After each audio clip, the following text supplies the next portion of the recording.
بسم اللہ الرحمن الرحیم۔ السلام علیکم ورحمۃ اللہ وبرکاتہ۔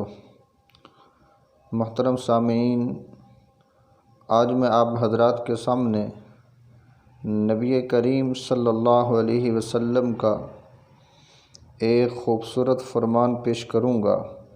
اللہ تعالیٰ سے دعا ہے کہ اللہ تعالیٰ ہم سب کو اس پر عمل کرنے کی توفیق عطا فرمائے۔ بسم اللہ الرحمن الرحیم۔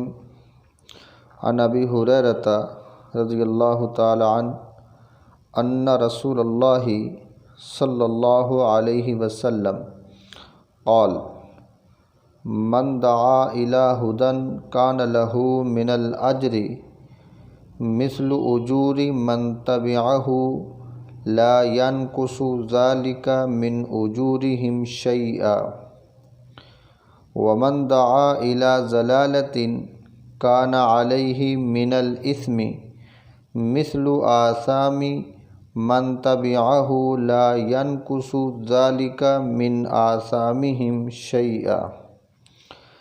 ترجمہ۔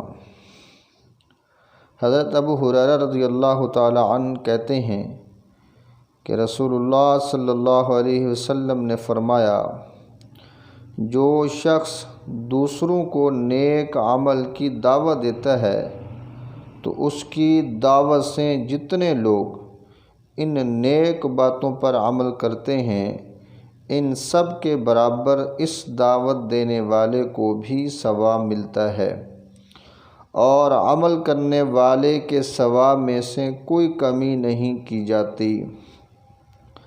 اور جو کسی گمراہی و ضلالت کی طرف بلاتا ہے تو جتنے لوگ اس کے بلانے سے اس پر عمل کرتے ہیں ان سب کے برابر اس کو گناہ ہوتا ہے، اور ان کے گناہوں میں بھی کوئی کمی نہیں ہوتی۔